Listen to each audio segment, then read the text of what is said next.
Alright, and we are live. We are live. What up, YouTube? It's your boy, Jose. I said you hear me. Hold on, don't say you hear me if you're ready. And we got a little special edition of Shout Out Sports today. And I'm here with the boy. It's your boy Sean the Donn on the mic. Say Donn. So, since ESPN has seen, and Sports Illustrated, frankly, has seen to lost their goddamn mind, and don't lost the damn mind, or maybe it's just that it's football season. They said fuck basketball right now, so they didn't give a fuck, or they just all about analytics and they don't care about actual abilities and what people have proven compared to what people still need to prove. They list is unacceptable. Me personally, if I read your list and Russell Westbrook's not in the top 5, I don't finish reading. Like I'll accept certain things, but that's just a level of disrespect I will not accept. So some parts of the list I didn't even see. What up, Tote? What up, Tote? Some parts of the list, it was like, how the hell do some lists got Gordie Hayward over Kyrie Irving? And he the number one option on that team. But that you know what I'm saying, we ain't here to talk about they list. We here to give you a trill ass list. You feel me? A list that makes some actual fucking sense to what you see on the court and have seen on the court compared to what might happen on the court. You feel me? And this is the preseason list. So we definitely gonna hit y'all with some more. I mean, we basically gonna hit it up. Both of us got our own list. We don't know each other's list yet. If whatever happens once we say these names happen, that's basically how we going today. Absolutely. All right, so I'll let you go off. I'm assuming probably like the first two will be the same. Oh, well, as I said, I've got one honorable mention on my list. I don't know if you got one you want to throw in there. You say yours and then let me think about it. All right, so my honorable mention goes to the center for the Detroit Pistons, Andre Drummond. I feel like Andre Drummond is one of those quiet, kept secrets if you don't watch the Pistons and don't follow the stats. Right. Because, yeah, he's not dominating and scoring to the same degree as, like, the other high-profile players, but he's still putting up, like, 17 points and, like, 14 freaking rebounds a game. Right. Okay, I feel you. No, I ain't got one. Yeah, I was thinking as you was talking, especially in that realm of a player that I just can look on that team and be like, yeah, bro, you suffering. I can't think. I mean, he cool, but I think there probably be some other people I could go into being number 31 after that, but I don't know. So honestly, I feel like my cutoff is at 30, actually carrying. There, you know what, there is a couple, you know what, I'll give honorable mention to Bradley Beal, because I was going to have him on here, but I looked at another person and I was like, based on my criteria. You can just put it in the search network. Based on my criteria, I had to pick him over, even though personally I probably like Bradley more than this person. I had to pick him over just because of the criteria of what I hold myself up to. But yeah, so I mean, and we can do that too. Do you want to explain your criteria and I'll explain my criteria before we go up so the people? Yeah, absolutely. So my criteria is to simplify, it's the eye test, but if you want the specific answer, it's looking at how does the player play versus their competition at their position versus another elite competition players. Are they able to score? Because to be honest, if you want to be a superstar in today's NBA, no matter what position you're playing, you got to be able to score. Mm-hmm. Can you do something else well? When you're talking about the top 5 players, it's not just that they can score, like, that's great, but they all also do other things well, whether it's passing, rebounding, what have you. They can do multiple things at a very high level. And then obviously you've also got to keep in mind the playoff making it to the playoffs, and then what do you do once you get there? Because you can be the best player in the league talent-wise, but if you can't carry your team to the playoffs, then for real, you're not the best player in the league. So, feel me. My criteria is it's somewhat of the eye test, but it's more than just what you actually do on the court or what you can do on the court. It's what you have proven. I like to take into consideration of what I see from you. I can only judge your mental character so much without knowing you or talking to you, but what I can see from year. So I don't got too many young, super young cats in this top 30. That's because it's just I don't y'all could be nice. That's like Bradley Beal. I feel like that's how he missed out, because he wasn't helping John get to the playoffs when this other team was getting there. So I don't, you know what I'm saying? I look at a lot of, are you progressing? Are you getting better?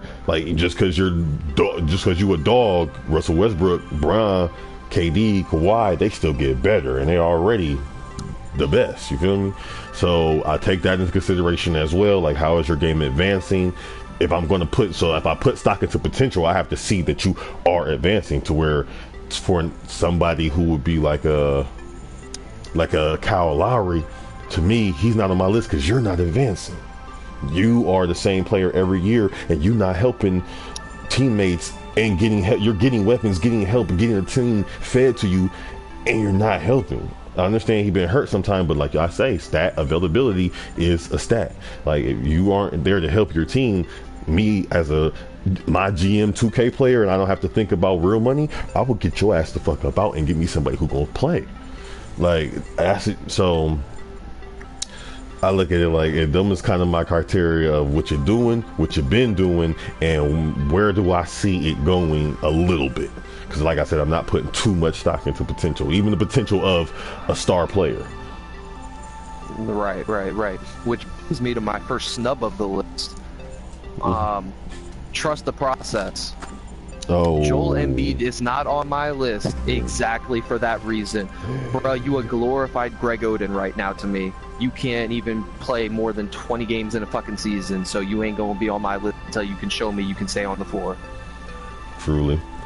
Yeah, he not the I can't buy into a guy who hasn't played no basketball. You play 30 games overall and you've been in the league for 3 years now, 2 years, something like that. You ain't played for a while. That's all I know. You've been in the league just longer than Andrew Wiggins. You're on the same team. So yeah, you can't be. Yeah, he ain't on my list. Honestly, I didn't even think about the process while I did this list. So yeah, no disrespect to Philly. Shout out Philly, but they gonna make the offs this year. I give them that, and we'll do an incredibly too soon playoff show later on. But yeah, I ain't fucking with them as far as top players and shit, other than rookie categories or Right. under 82 games of play categories. But yeah, good. Top of my list for most games missed. Shit. Maybe, no, Benjamin Simmons. Gotta give him that whopping title. His homie. Oh wait, no, never mind. You right. Yeah, you right. Damn. Even though, well, he did play some though. I don't know. We'll do the math when that time comes. But go ahead and kick us off. Go ahead with your number one. With my number one, or you want to start at 30? Oh yeah, okay, fine. Let's do it like that. Start at 30. Start at 30. I got basically the reincarnation of Dirk Nowitzki, Kristaps Porzingis at number 30. Okay, I can respect that, because I looked at him and I was like, damn, should I put him on? Should I leave him off? And he definitely got left off. And he pretty much got left off for this guy, Rudy Gobert. Okay. From the Jazz. I mean, he's a game changer to me. So I keep seeing him get better. So he keep working with Tony Parker and shit. I feel like he'll have the work ethic too. And now that Gordy's gone, they're gonna be looking out at more of him. The reason he is so low on my list is because you one-dimensional as fuck right now. You're not even as good of a offensive dunker and putback person and oop catcher as DeAndre Jordan. So you liability as hell right now. Like the Jazz, if Roderick or Rudy or Roderick don't step it up, or Joe Ingles, somebody don't come with the scoring, it's gonna be real sad over there. But yeah, that's my 30, Rudy Gobert. All right. Funny you should say that. Rudy Gobert is my 29. Oh, 29. Okay, yeah, so right around there. And my 29 is DeAndre Jordan. He Rudy Gobert, but he just better on offense. We know what you is. I pretty much see it trending. I mean, I know he wants the ball more. I mean, I guess they'll give you the ball more now, but me personally, I just like, bro, just keep doing what you're doing. Just do it. I mean, you efficient as hell. Just do what you do. Like you figured it out. Like just do what you do. Like just get better at what you're doing. Like just get more boards and put more putbacks. Like just find different ways. Go do ballet and get more agile and find different ways to get cuts to the basket to do more dunks. Like don't start trying to learn a jumper and all this other shit because that's gonna mean you want to start taking more shots to get hot, and we don't need all that shit. We got Dino Gallinari to miss 30 shots a game. So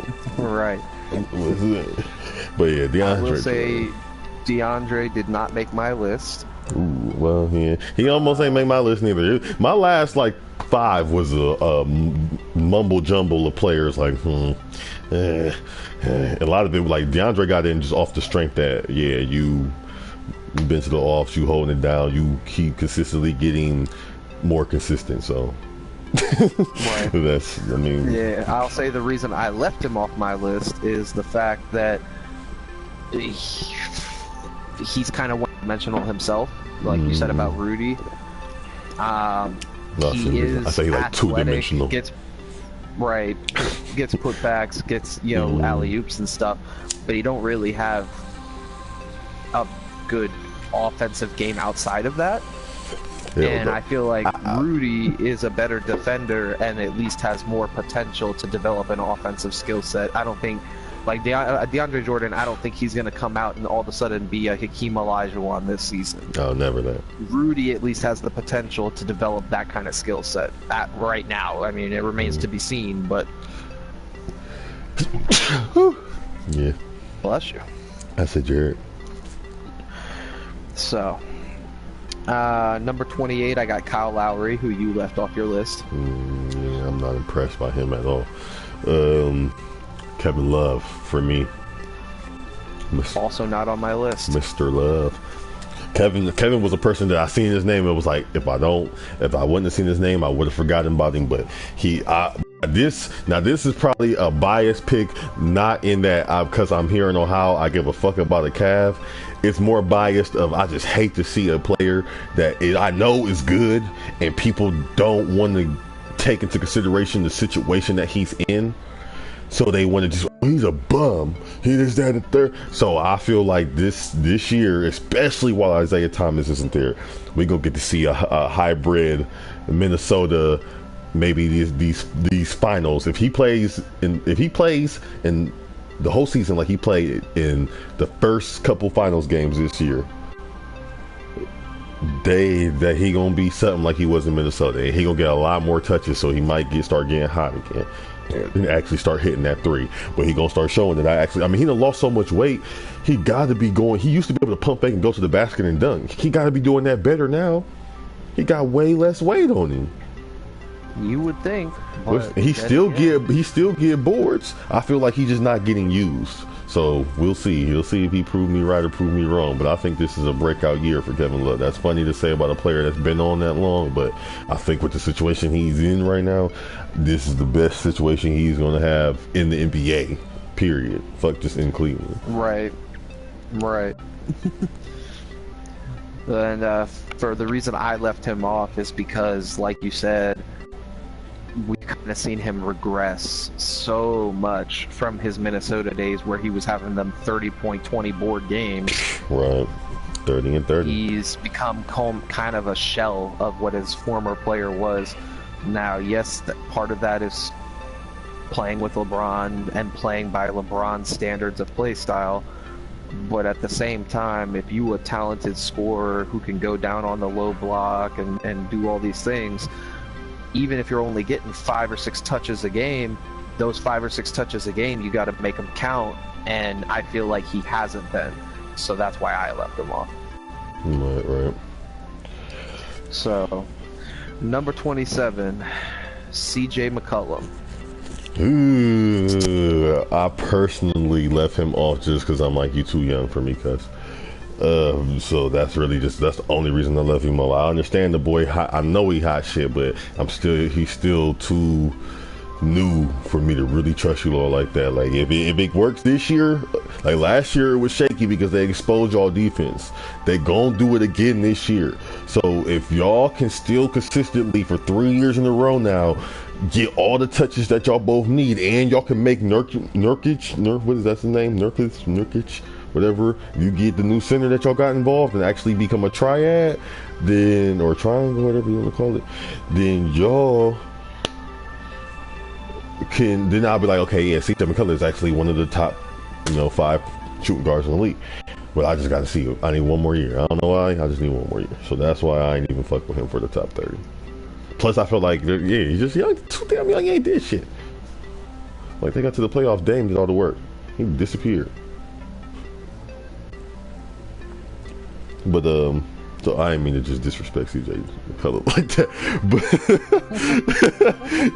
But shout out Canton. But me, I did Paul Millsap. See, and there's another player who didn't make my list. This is kind of interesting. This I knew this part was gonna be interesting. The part that's the lower, from the 30 to like, from 30 to 17 is gonna be real probably crazy, because I know I got a player down there that you're gonna be like, man, what? So I'll say for the Paul Millsap, I mean, no disrespect, but you old. We're not talking about Paul Millsap from like 8 years ago. We're talking about Paul Millsap now. He still was beasting last year though.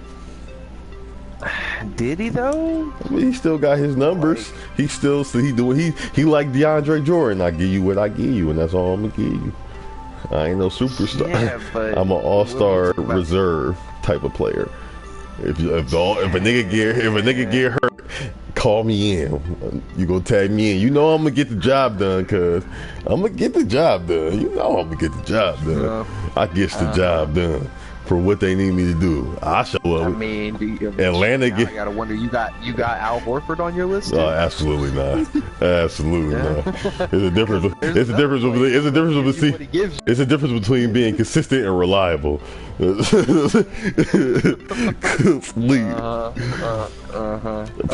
shout out Al Horford, because he's been playing center his whole life, and he's supposed to be a power forward, like when he was with Joakim Noah. So. My bad, my guy. So it sucks for you. Right. But 26, I know my 26 probably about to make you live it. But yeah, with your 26. Well, another one that you probably don't have on your list the way things are going. I got young Mr. 70 himself, Devin Booker. Hell no. Definitely ain't make the list. And now, that's a Kentucky boy. I love Devin Booker to death. I can't do that.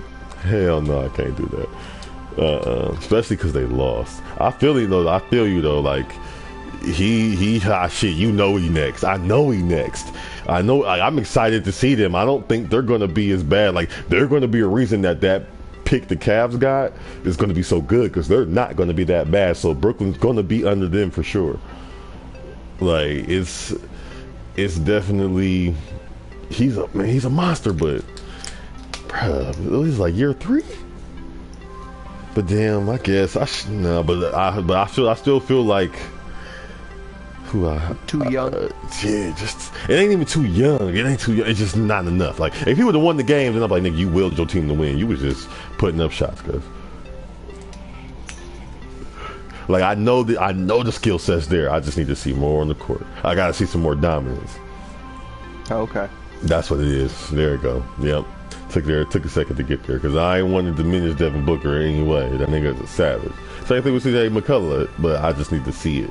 I need to see in the highlight, because I feel like in the top 100, that's a lot of motherfuckers, but in the top 30 of the league, that means that's pretty much for every team, even if it's not a person from every team. Well, it is a person from most teams, but from every team, there's at least one good player. But of course, the Warriors take up 4, so some teams ain't getting no player because their best player ain't good enough to get on the list.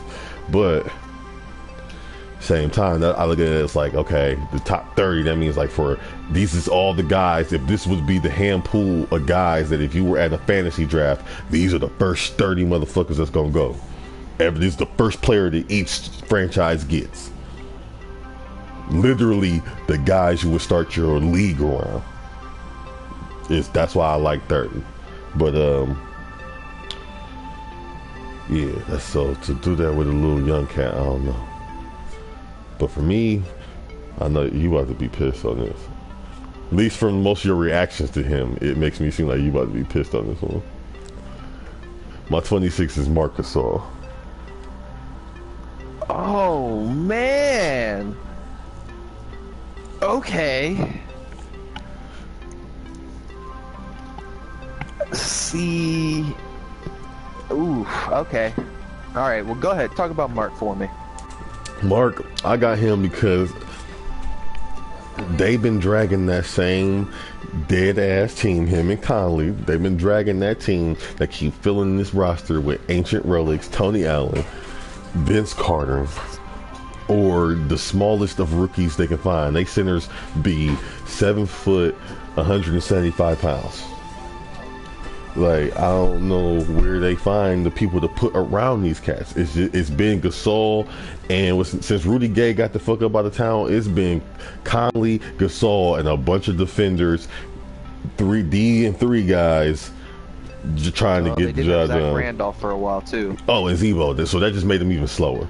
And he an undersized point guard. Like, this year is exciting for them because they got Tyreke Evans and Ben McLemore, 2 guys that need a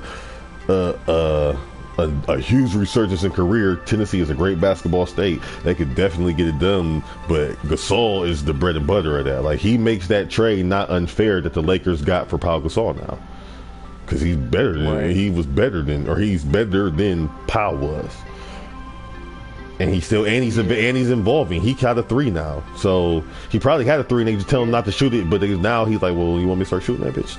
Well, shit, fucking go ahead. Right. What's that? So that's why I got him there. Without him, even if Conley there, without him, team ain't involved, and vice versa. But he's major there. He's a pillar there. He is there. If they ever get a statue in Tennessee, it's gonna be him and Conley. Right. So I love Marc Gasol, but he did not make my list. Because you had reasons, or because you just forgot about him? My reason is Marc Gasol is like, how do I put it? He's the dinosaur of the NBA, and not because he's necessarily old. I know what you mean. But his play style, like, you saw him stepping out to shoot a 3 a little bit more last year, finally.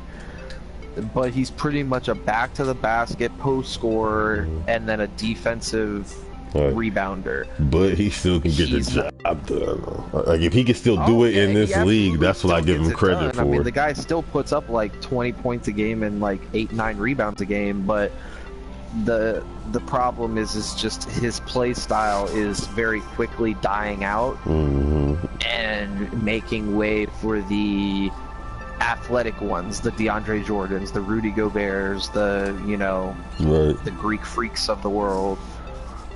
But he's safe until they get them. He can't really guard the athletes because he is not athletic himself. No, he is not. And also, to be honest, he's had a lot of injury issues during his career as well. That's true. A lot of broken foot or whatever, where he'd be missing seasons or half of the year. So for that, that combination of factors, I left him off the list. Nothing against Marc Gasol. I love Marc Gasol's play style because that's like my style of basketball. But I just couldn't put him on the list for that various reasons. Yeah, I feel it. So who you got at with that top 25? Top 25. So basically, our 26 to 30, other than Rudy Gobert, was all completely different. Pretty much. It's going to be interesting. I don't think we're really going to be the same until probably the top 10. I say we probably won't be the same until like the top 7. So 25, I got Andrew Wiggins. And you know what? Okay. See, Andrew Wiggins. Yeah, I can see it because the person I picked is Andrew. So yeah, I can see it. He's young, but yeah, I can see it. Especially for what you think you're gonna do. I love Wiggins, so yeah, I'm all about it. I wish he would go home because I think with him, with my 25th person, DeRozan, they'd be nasty because he'd have more room to spread the floor. Because DeRozan always gonna handle all that shit on the inside. They get them some defensive one, or keep Lowry shit. Just tell him dial it back, cause make sure they get the rock, and let it fly. Wiggins is nice. I like him, but I went with DeRozan just because. I mean, he finally started playing in the playoffs. Like finally, look, Lowry still said fuck him, but he was out there balling. So. I finally see the Kobe's on his feet paying off. So I got DeRozan number 25, but I like that Andrew Wiggins pick though. Why you pick him? He might be young, but the dude has been an immediate impact player. Which, bless you again. To be honest. If you think about impact rookies, they're few and far between these days. Yeah, true. Other than like rookie of the year, that's it. Wiggins, it's like, I don't want to go comparing him to LeBron, obviously, but it's like that type of immediate, like he's ready to go day one type player. Right. There was no learning curve, adjustment period. He had to learn how to play the big man game.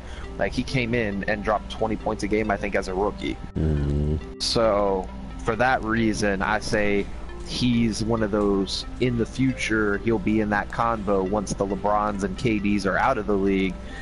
He'll be in that conversation for sure as, like, the top guy, as long as he keeps, progressing. Right. Okay, well, yeah, I agree with that. I mean, it's like I said, I didn't put him on there. Honestly, I didn't even think to put him on there just because them niggas ain't never been in the offs. Him, Levine, Cat was all averaging 20 points with a losing record. I'm like, what the fuck is y'all doing? So I'm like, well, that kind of just dismissed him from me. That's the only reason. But him in that spot, I feel like he's DeRozan West, except for he actually can shoot the 3 ball. Not as much as the inside, but he gonna dunk on you too. I feel like that'd be a dynamic duo type of thing. But 24, I don't know, my 24 iffy. What's yours? I got Gordon Hayward. Me too. Hell no. First one we got correct. Right, the first one we got right. Hell no, that's funny as shit. Yep, Gordon Hayward. It makes sense. Do we have to explain it? I mean, he's right there. I picked him because he has the skill set. He's got the height. He's like, it's terrible as this is gonna sound. He is white bread fundamental basketball. Like he is he's a player that you can literally put him on any team in the NBA. If you threw him to the Warriors, put him on the Cavs, put him in OKC, any team, Charlotte, any team in the NBA, him being able to play 2 or 3, he would fit right the fuck in, and all he's gonna do is shoot the open shot, pump fake and go to the basket, play defense. He's not gonna dribble too much, but he can dribble. He's not gonna try to be flashy with the pass, but he can pass. He's not the perfect, just a generic brand of basketball in a body. He's like he's like a cyborg kinda.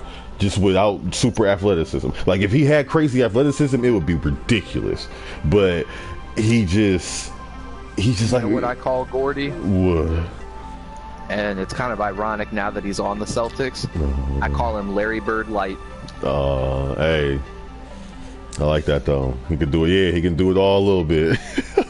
Well, goddamn. So we finally got one. I'm circle that one. We finally got one right, or we finally got one the same. Gordy Hayward, 24. All right, what you got at 23?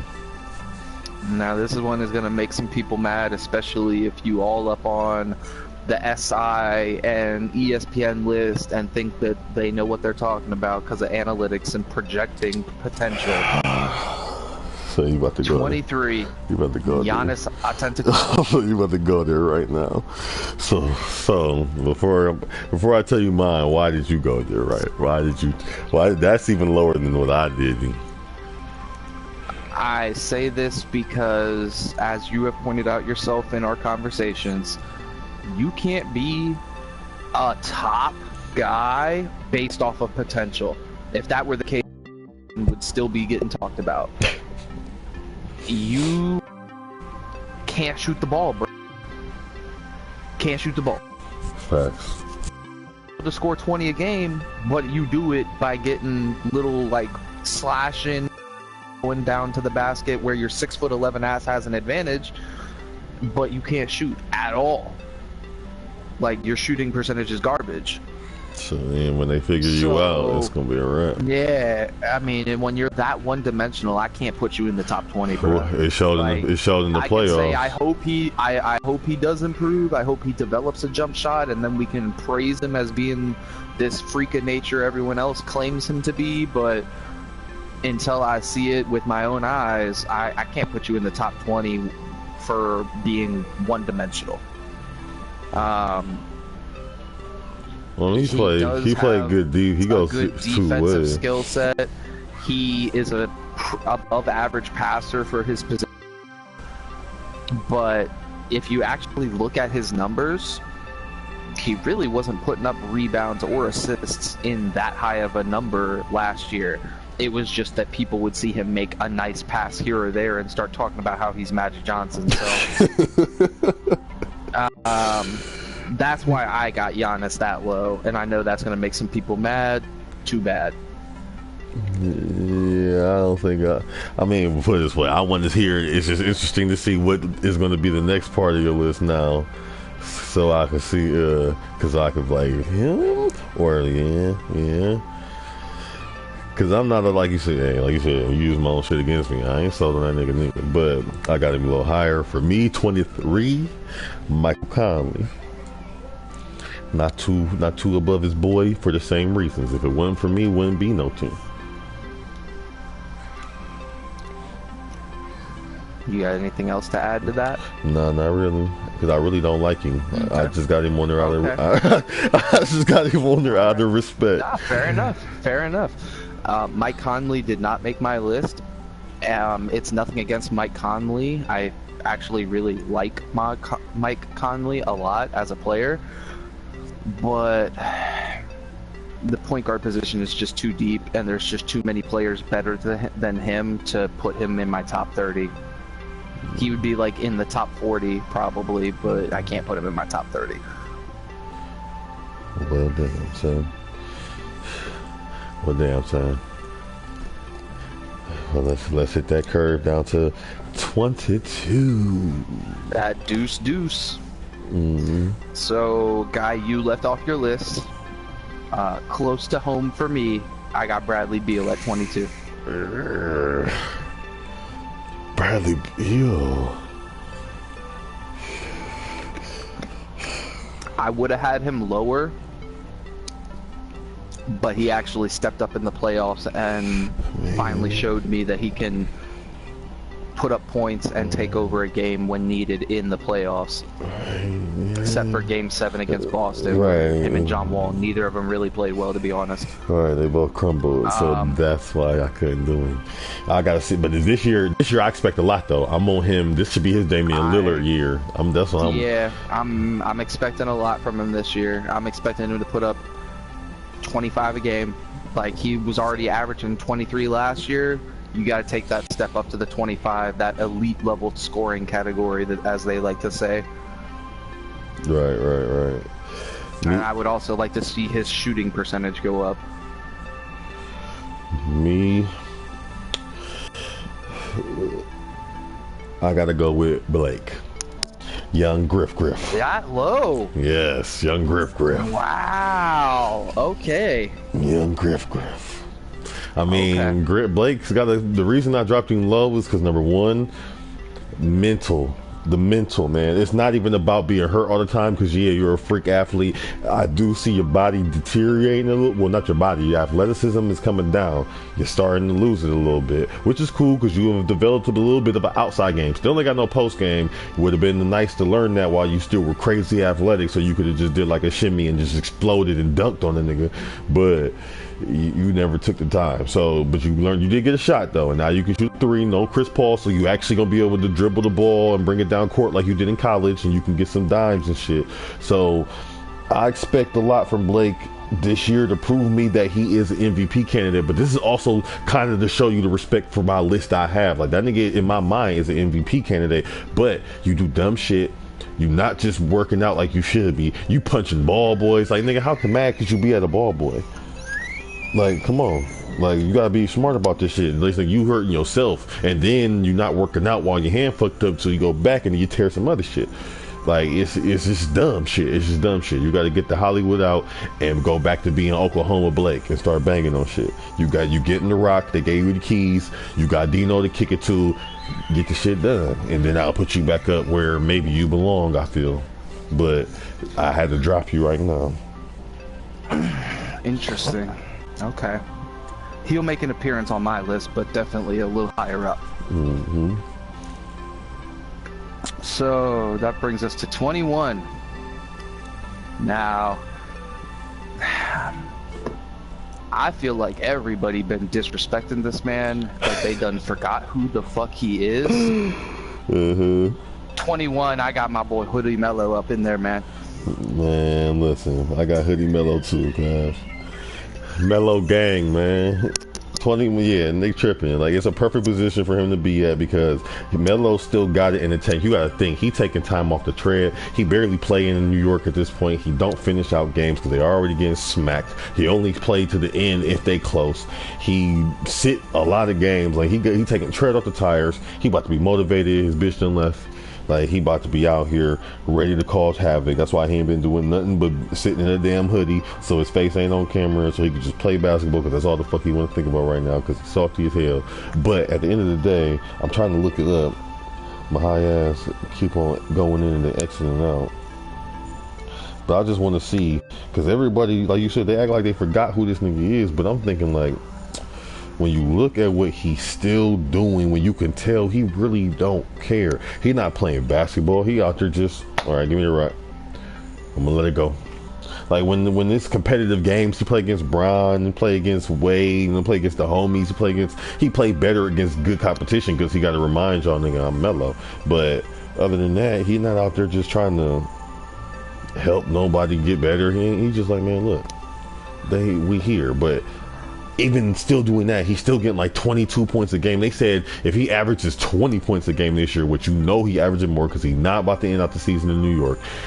If he averages 20 points this year, he'll be one of 3 people in history to average that for 15 years. And that's Jordan and Kareem Abdul-Jabbar, cuz can't nobody tell me that Melo ain't no savage and can still get it done. He never relied on athleticism. So even if he looked like he lost even more weight, but even when he had weight on him, it didn't matter. It just made him more dangerous in the post, and he could still dribble and shoot pool on you.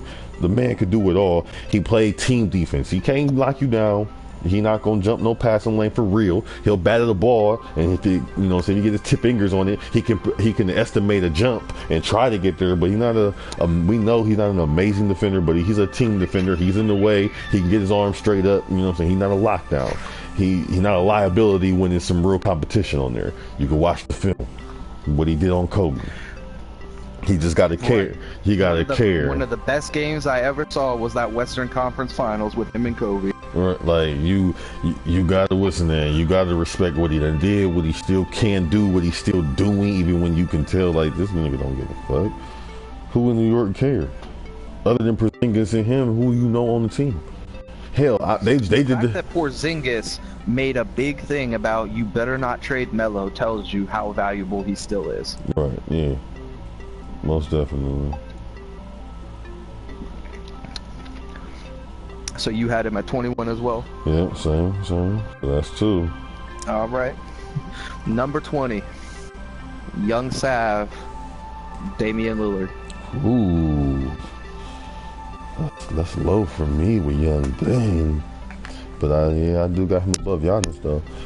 But that's kind of low. But that's okay though. Me, I got Draymond. Oh, okay.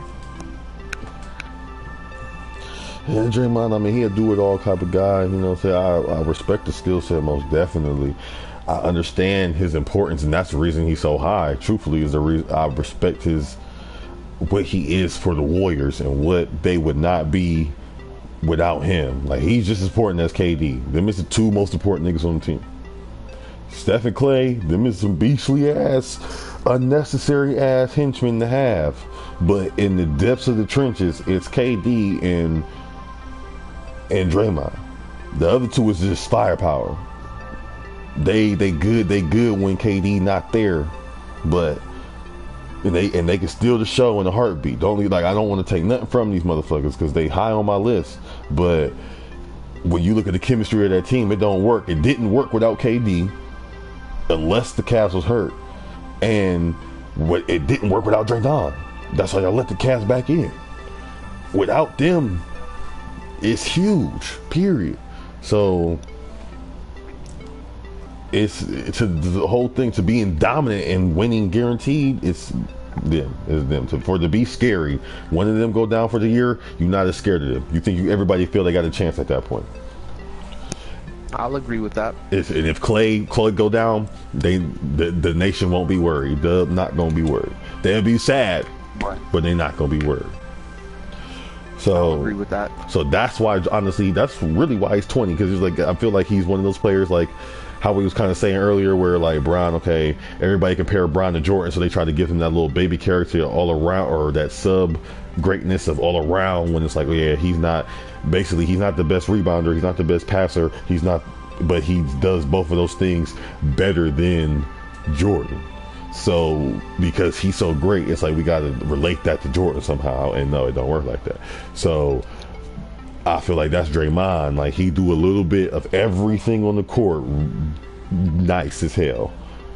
Like he's a 10 in every category type of player. 10 points, that's cool, but he can get 34, but on the most nights, 10 points, that's cool. 10 rebounds, great job. 10 assists, amazing. 10 steals, nigga, what the fuck? 10 blocks, my nigga. Like, it gets, you know what I'm saying, as the category switches, he's still giving you 10. Like, come on, man, that's valuable. So that's why I got him so high. Right there. All right, so for my reasons for Lillard, you actually said you feel like he's a little low, which leads me to believe he's going to be higher up on your list. Absolutely. Lillard is a great scorer. I mean, he's definitely in the conversation with the Kyries of the league as being one of those elite scorers at the point guard position. Obviously, you also have to throw Curry in that list for shooting ability. Right. But Lillard, even when he plays well, he can't will his team to win in the playoffs yet. And for that reason alone, I've got to put him a little bit lower on my list than some of these other people. Nothing against Lillard. I love Lillard. I think he's a savage. But you gotta go out and win a few playoff series to get higher on my list. That's the only reason. I feel you on that. But my man's did win a playoff series though. Snatched it from the claws of the Rockets with that high fadeaway. Made Chandler Parsons leave town. Had Harden pissed. But that's neither here nor there. We'll talk about that when I bring him up. So what, we going to 19? But see, what you saying about Lillard is why I got this person right here next. Well, who you got for 19? I got Mr. Shipped off in the middle of the night, Isaiah Thomas. You ain't had to describe my man's like that. They sent him to a championship team. You see my nigga sleep. You seen them sleep him out in the middle of the night, like. You seen him sleeping with the ball, cause he happy. He like, man, I'm about to go to the finals, cuz. Like, oh, absolutely. He chilling, man. But I got him there too. Exact same guy. All right. So we got 21, 19, and 24. Or matches. That's funny. So, with Isaiah, just to give a little bit of a rundown on him. Great scorer. Probably might be the best scorer in terms of pound per pound, because the guy's only 5'9", and he still put up like 28 points a game. Yeah, I mean, he ain't lying. But the reason I have him a little bit lower on my list is couldn't really get over the hump in terms of Cleveland. Not to say that Cleveland isn't a great team and they're supposed to be a challenge, but the Celtics didn't have a bad team and they just couldn't get over that hump. Alright, so they blew it up. Also got to throw out there that because of his size and he's a defensive liability. Super liability. That's exactly why he's so low. He's defense. I can't ignore that you are literally the worst defensive player at your position. I can't do it. Or second to worst. So, I don't even know who the hell is the worst. But so number 18. I mean, maybe you're gonna disagree with this, but I got DeMar DeRozan.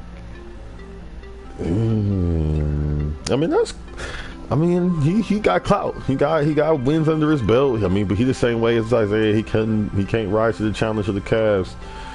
Shit, he couldn't rise to the challenge of who they lose to this year. Or was it the Cavs again? I think it was the Cavs again. Yeah, so they got a wall. They got a Detroit. That's true. That's true. They got to get through a Detroit. And like I said, like when it came to shooting guards, that's why he got in over the type of Bradley Beal, Devin Booker, them type of guys, because it's like you have been to the playoffs. Beal, you've been there, but you let Wall down 2 years in a row. Like y'all, there was a year that the Wizards didn't make it, and I'm like, what is the fuck happened to the Wizards? I had them going to like maybe the second round or something. These niggas didn't even make the playoffs. It's like, what the fuck? I don't know if Beal was hurt that year, whatever the fuck happened, but shit was fucked up, and I know his ass wasn't showing up because Wall was balling. But that's why I chose DeRozan, because yeah, he been there. He getting them there. When Lowry always choke, he still get there. He been choking, but he getting over it, and then he showed up. So just like you had Beal in because he showed up, I have DeMar because he showed up. But him not showing up, he did show up in the elimination game. Lowry just decided not to play and dressed like Martin in the new Jack City episode. But yeah, so that's why I got. Oh no, I mean I didn't say mine. Yours was DeRozan. Yeah, that's cool. I like that though. Now this one is probably like the most hypocritical thing I did, but it was literally like I honestly didn't want to, but it would be like, oh, you are out your fucking mind if you really gonna try to deny this, because it's basically he's in there on what you said about Wiggins, like how you put Wiggins in. I put him in here because of it's instant, immediate impact, and it's like both years. So Cat is my sixth. Ooh, at 18? Yeah, but you know what? I just noticed something. I put Cat twice. Who the okay. fuck? So, but I know what he's actually. I see where he's higher at is where I really want him to be. Who the hell did I have for 18? Melo, Draymond, IT. I know the person above him. It was somebody like the person above him. Oh shit! All right. Well, tell me why you did DeRozan, and I'll think. All right, so I did DeRozan at 18 because pretty much like you said, he was able to, for lack of a better term, carry Toronto as far as they went, at least in the playoffs. And when you're talking about a guy who, yes, his offensive game isn't perfect, he could definitely improve his shooting touch, but he was still averaging like 28, 29 points a game for the first like half the whole fucking year. Mm-hmm. I mean, I think for a while he was actually the leading scorer.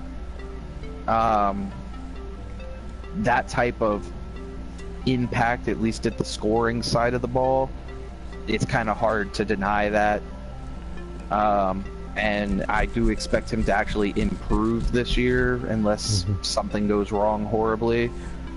So, to me, that's enough to warrant a top 20 spot.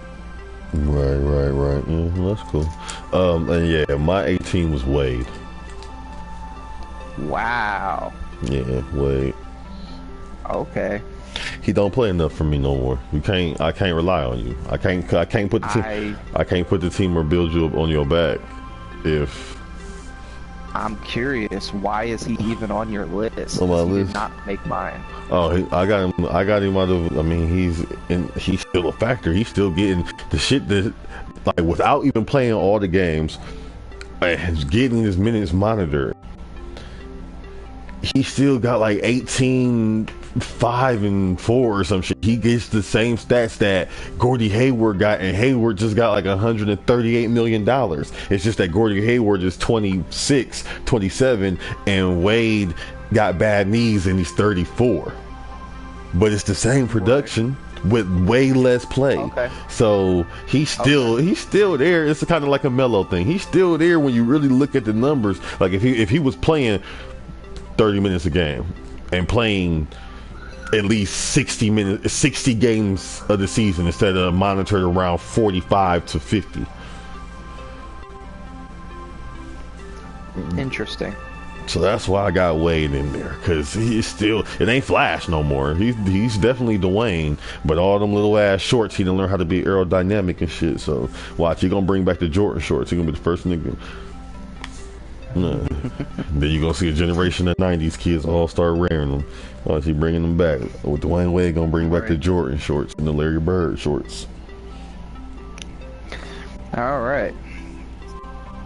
I'll say this, I left him off my list because I feel like his production was not high enough. Yes, he's old. Yes, he's got limited minutes. Yes, he's got limited games. But if you're not putting up more production than that, like with Gordon Hayward, you can kind of say it's also the system that he was in. Whereas with Wade, it's just that's what you're going to get out of him at this point in his career. So, number 17, I got Draymond Green. Yeah, okay. Yeah, that's solid. Draymond. Me, I got Giannis. I think I could go Temple. Yeah, he do have that crazy last name. Mm-hmm. True. Now, why do you have Giannis so high? I got him so high because when I think about the team, they've been to the playoffs, I think 2 of the last 3 years. He's carried them there. They're not good. Like, they're not. I mean, it's the East, but they're not good. I mean, you really break down the roster. They have a no-name rookie of the year because he played solid basketball, and Joel Embiid only played 30-something games, so they just couldn't bear to give it to him. And it's like this is like his 3rd year in the league or something. So that might have had a factor too. Like, nigga, you been here, you're not really a rookie, so might as well give it to a nigga who really played good that nobody knew about. But then they don't. Chris Middleton either is too hurt to ever play, or they just don't play him enough. Greg Monroe, did you remember he's still in the league? Because most people don't. And Jabari Parker keep blowing out that damn knee like every other Chicago player. So you really just relying on Giannis and this you got a point guard. Giannis is the point guard for real. That's how he plays. he plays like, honestly, he needs to run the one and go get a dynamic scoring four, and they would be ready to go right now. But since they're trying to build around Giannis, banking on him getting a jumper and letting other players run the one, they gotta wait on that. And if we're looking at you to become the outside scorer, if he was, honestly, I would have him higher based on that principle alone, that he's playing point guard for their team right now out of necessity, in the sense of, I'm the playmaker, I bring the ball up the court, I get it, the offensive going, I'm the best defensive player on the team, I'm the best offensive player on the team. That's sad because I can't shoot, but I'm the best offensive player on the team. I understand he's going to work out. He's a Kobe person, so hopefully Kobe gets in your head like, nigga, if you don't know how to shoot, you're going to be a scrub your life. But the athleticism is going to carry him a long way. It already has. I mean, most improved player, that's cool to me. That just means like you finally doing what you're supposed to do. So this is your Bradley Beal, Damian Lillard year. Like, you and Bradley Beal the same shit to me, for real. The only difference is Bradley Beal, you've been letting John Wall down, and Giannis, you've been carrying a bunch of niggas by their bootstraps that keep on blowing their knees out on you. And then he keeps on battling. He gets them weird matchups. He like Russ. He like not a good Russ yet. Maybe I see a little bit of Russ in him in the future. If he develops a shot like Russ develops a shot, he's not out of control like Russ, but he has to get more in control of what he does. Like, but the thing is, he got the keys, so he should already be ahead of the game. You feel me? Like, Russ is already showing, like, about this time, like, nigga, I should be getting the ball too, nigga. What's up? Like, so Giannis is like, nigga, you got the ball, do something with it, nigga. He don't want to, you know. So that's why he on there, because he's still like in that Eastern Conference on that team, where he's bringing that team, because like he always getting them to like the 4th, 5th seed, so he ends up having to play somebody decent and better than him, and then he pushes them or beats them, and it ain't Jabari help that. So I'm just like, shit, I got it. That's why I got him up there that high, but we're having him anywhere near the top 10. That's right. Fucking outrageous. Right. And that's the way that I feel about Draymond. Is I love Draymond's grittiness. He's that old school defense in a league where that's kind of gone away, to be honest. You hear people throw that complaint out. It's not the 90s or 80s anymore. The defense is soft. Draymond's still out there playing defense like that old school style. Right. My reason for Draymond not being in the top 10 is, like you said, he does a little bit of everything, but he doesn't excel at anything. Right. He's not an elite scorer. He's not going to take over the game and drop 30, 40 points on you, really. He's not an elite rebounder. He's not an elite shot blocker. He's not an elite stealer. He's just a jack of all trades. He's good at all, but master of none. Right. Swiss Army knife ass nigga. Right. 7 Tools of the Bandit, Yu-Gi-Oh! What up? So, with that being said, number 16. Mm-hmm. Now, this one is probably going to upset some people. Chris motherfucking Paul. You had him where? 16. 16? Nah, I ain't that upset. Mm-hmm. I ain't that upset at all. I got, at 16, I got Cat. Okay. And that's from what I was saying when I thought I had him at 18, was basically he just instant impact. It's like KG all over again. When KG behind the scenes talking to Randy Moss, talking about, yeah, this is my young boy right here. Watch that boy. This is my young boy. Because you play with him for a little bit, you coach him and shit. Yeah, you're going to be a star. You're going to be a star. Like, when I see, it wasn't even his real dunk. When I seen his dunk on 2K, because I remember he was on 2K TV doing the dunk in the suit. But when I seen it in the game, when I just seen how the nigga body was moving and like he really be doing that shit on niggas, I'm like, man, this nigga is a legit 7-footer who got a pull up. He can pull up mid range. Still got some decent post game, like back to the basket moves. Can use them if he need to, but athletic enough to just dribble the ball, bang on you, and the nigga can probably shoot at least 35% from 3 if needed to. Like. And he getting 20 to 23 points a game already. What is this? You going into year 3, going into year 2? I mean, year 3 going into year 4. Like going into year 3. Yeah. So It's curtains. I mean, that's put it this way. I'm looking at them. I'm more disappointed in them as like, how do y'all have y'all two, and then Zach LaVine steps up and he starts averaging 20 with y'all, and y'all still got a losing record? That's shameful. Y'all got Thibodeau. Y'all a defensive set team. But supposed to be. Right, you was supposed to be. But so your offense was average. That was 60 points a game instantly. All you had to do was just one of y'all shine a little harder and get your other teammates involved, and boom, y'all had 100 points quick. They only needed to score 40 amongst themselves. That's the whole rest of the team. like so that shit. Lie. But I mean, he's instant. He's instant everything. Offense, defense. There really ain't no flaw for what he is. He just has to keep getting better. Like, he can shoot the three decent enough. He's never been built to be a 3-point shooter, but he can knock it down if he's open. And you ain't like, he can. It's not run our test. If he shoots it and it's open and you know he took a good shot, he probably gonna make that bitch. He not gonna shoot contested. Now, when he get the ball in his hands, he could take your ass off the rock. Like, when you get the ball in his hands, you're gonna be very confident the ball is in his hands. And on defense, he can actually play on. He can play forwards on the ball. Shot blocker. He gets steals. He has like a steal and a half or something like last year.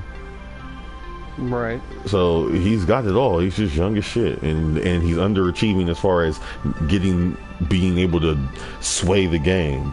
Like, when I think about dominating games, I feel like if you go like as a tandem, as a duo, as a three, a duo, or being a star. When you play them scrub squads, when you blow into town against the Kings, like, you should be in your mind, I'm not losing these niggas. We might not be the best, but we got star power here.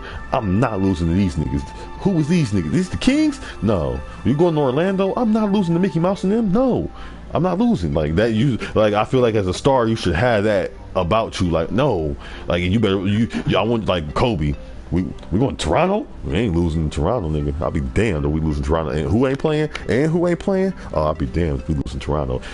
Kobe scores 81 points. Like, boom. Toronto's garbage, but that's because they garbage. You like, hell no. Scored 81 out of fear. I'm not losing to y'all niggas.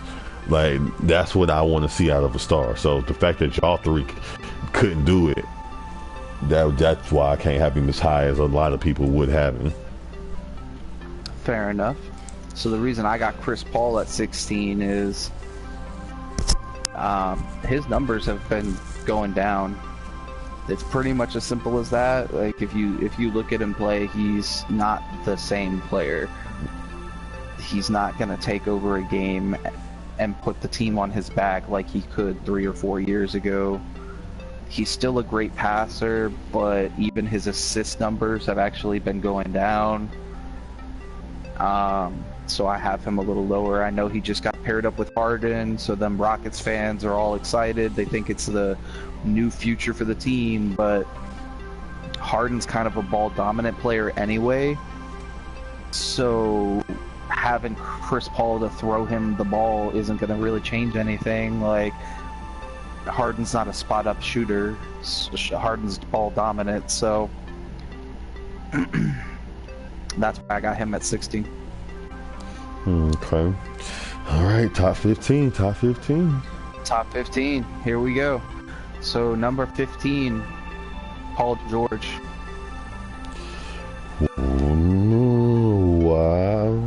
Wow. Okay.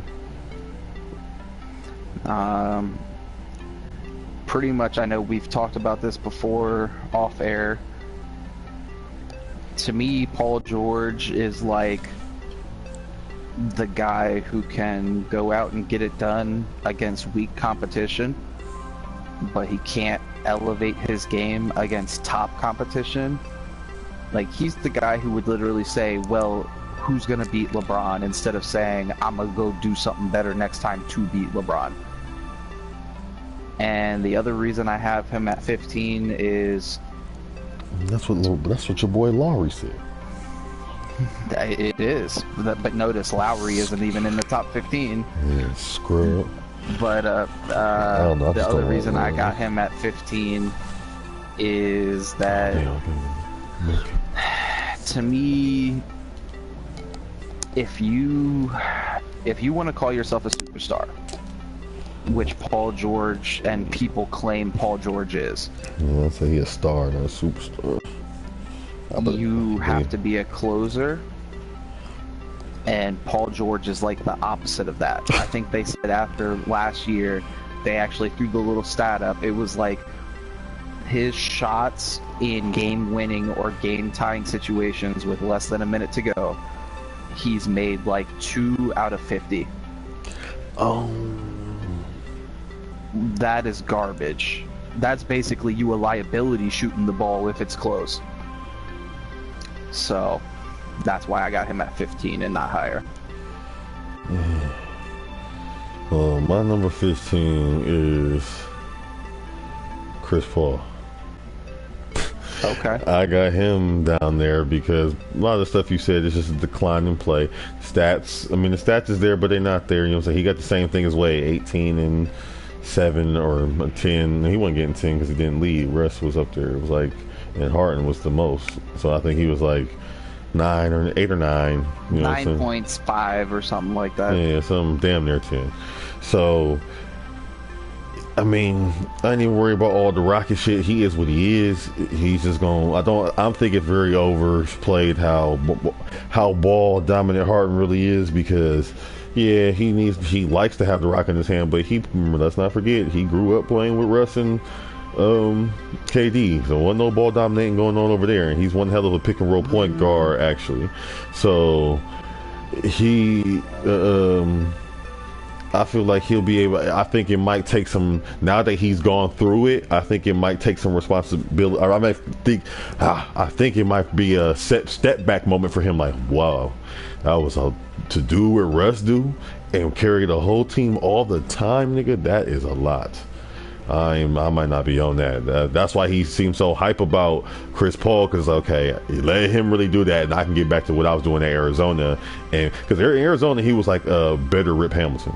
So imagine that with the ability to ISO. Like, imagine if he coming off the screen, get the ball, and then you got to do already wobbling, trying, and then he just don't go into ISO mode. It's over. Step back. Like, I feel like it's actually I'm starting to see how it's going to work, because I feel like I bought into the whole they're both ball dominant thing way too much in the beginning. I don't think it's going to beat the Warriors or anything, but I think it'll work to get them back into like the 3rd or 4th seed, depending on how Russ and Paul gel. Like, I'm scared to put them high because I don't want to jinx it, but I got to see how they gel first, right, as far as Paul and Russ go. But when it comes to Paul and Harden, and on Chris Paul's end, like, you've seen it. He's not the defender he once was. These new niggas is doing him like he used to do Steve Nash.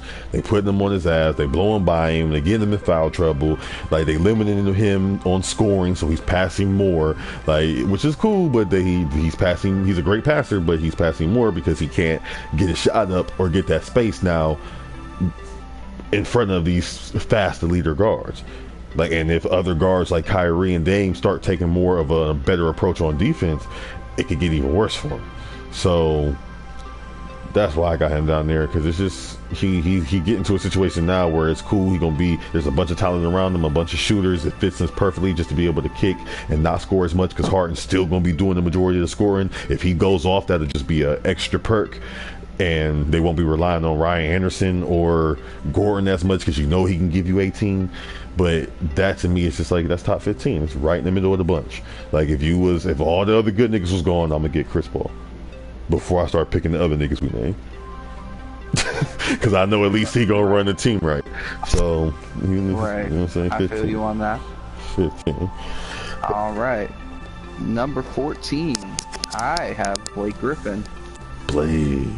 I mean, honestly, now, remember when I said I think if he goes off this year, I will put him where I think he belongs. This is probably where I think he belongs. Maybe a little higher, but yep, that's I feel that.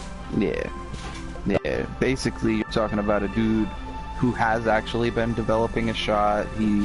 He's still one of the most athletic power forwards in the league. You want the even though hibachi? he's not. Okay, I was just making. Yeah.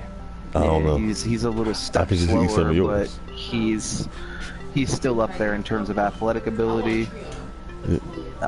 He can rebound. I can't hear.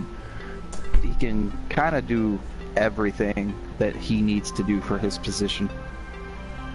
So that's why I got Blake here. Right. And I do expect now with Chris Paul leaving for him to maybe take that big step where he goes up even more in terms of production to he might be another one who takes that step into the 25, 26 points per game category. So I probably don't see. I think I'm probably getting like 23 points a game, but I see his assists going up to like a ridiculous level, like up to like 8 assists a game almost. With Dino, and then you got Lou Will, and Pat Beverly can knock the shot down. Like I think he's going to be real. And then of course it's still going to be Lob City. He's just going to get to throw the lobs now. I think people really, if people go back and watch Blake Griffin in Oklahoma, especially when he got to play with his brother, the boy liked the pass. He be on that. He be on this Bron shit. His Ben Simmons shit. It's just not what he got to do with him right when he got into the league. And the moment he dunked on Mozgov, it was over. That's all you cared about. But half the time, you gotta think, half the time he was getting down the court because he was going on fast breaks and then doing spin moves and crossovers and behind the backs and dunking on niggas. So he got the handle to do so and to drop them down. So I think I'm expecting a lot from Blake. Like I really want him to shine. Like I kind of wanted him to come to Oklahoma City, but I understood he was just gonna be what he still was with Chris Paul. This can be his Russell Westbrook year. He could be MVP on some hot shit. He could be in my top 10 if he just got to be smart, bro. He got to be smart and max out. That's all they got to do. And he could be in the top 10. Easy. No, easy. I can look at 3-4 people right now. I would gladly bump down and get them out of the top 10, or at least drop them down in the top 10 for Blake if he balls out. Right. But for me, 14 Young Dane, and he another player where he would be in my top 10 if it wasn't for his defense. His defense is just not there. Like it's just like his defense is his offense. Like he gonna score them lights out. He can get the team involved, but really there ain't no team to get involved. The way the team is set up, you got an ISO player, you got a bunch of defenders, D and 3 guys that you can kick the ball to if you get in trouble, and then that's it. And then they added Nurkic to where now we'll get to see. This is a year I expect Damian Lillard to prove me, like, well, the year I thought he was going to blow up, he didn't. And then he blew up the year after. So I'm like, okay, cool. He lights out fourth quarter. Everybody, Mr. Fourth Quarter, Kyrie, IT. Damian been doing it for years in the fourth quarter. Like, he still be in the top 3 or 4 when Kyrie and IT's having their heyday. He's still right there. Like, yeah, I was number 1 before, but yeah, I still gets it done in the fourth. Buster beaters galore over here, cuz. Ice in the veins for real. Before D'Angelo Russell got it trademark, nigga. Like so I rock with Dame heavy. Like the skill set. I mean, I talk about that. It's just if you think about everything else that he's been able to do, like that team is. Even when he had LaMarcus, that team wasn't nothing special. All he did was lose one ball. He lost one player that really is the same thing as him, just the post version, and got the identical thing as himself. They run pick and roll with each other. Like who else on the team gonna score other than Nurkic if he could stay healthy? So if it was, I don't know how he played in college. Honestly, I know he lit it up there too. Didn't know nothing about him until he was tearing up the league as a rookie. But watching him grow, I like how he grew, but he kind of still an offensive grower. It's like you got to get that defense, like at least play in the passing lanes, nigga. Something, because or I don't know, like something shits. Like goddamn, like stay in front of the motherfucker. Something, I don't know, man. Like I don't see how you just don't play defense. It's a competitive thing with me, so I don't see how you wouldn't want to be out there. I understand you want to get the ball back and go splash, but you're not even guarding the bench. You got 3 lockdown defenders on the court with you at any time. You ain't got to worry about playing defense on the best player. You just got to guard the damn point guard. But yeah, but that's why I got Dame up there, because boy lights out, and he just keep getting better on offense. He's getting harder and harder to stop. I knew last year with CJ McCullough was going to be bad. I thought they was going to not mesh well, because I thought the first year was luck. Next year CJ gonna want more touch and it ain't gonna work. No, they was gonna work, and Dame shine when CJ choked. So I'm waiting for him to step that D up, and I can get him up in my top 10 legitimately. Right. Well, yeah, 14 Young Dame. 13. Unlucky. I got Kyrie Irving. Mm. That's I could have. He could have easily been there, depending on what I really feel about this next one of these people right here. But yeah, he could have been there. He a little higher on mine. The only reason I got him at 13, he's not a very good defender, similar to Lillard and Isaiah Thomas. None of them are really good defenders. Right. Kyrie is a very talented scorer, but he's also very streaky, where he can have a great game, and then he can have a game where you're like, stop shooting the fucking ball, you have LeBron on your team. Mm-hmm. So, also, similar to Damian Lillard, if I was going to make a big complaint about them, it's that they're not really passers. I understand that the league has changed. Point guards are more about scoring now than they were 10 years ago, but bruh, like, you still got to get more than 5 assists a game. Right. But to his credit, Bron has the ball just as much, if not more, than he do. Also true. So, who you got at 13? 13, I got that boy Klay Thompson. Let it fly. Let it fly. I could have him higher.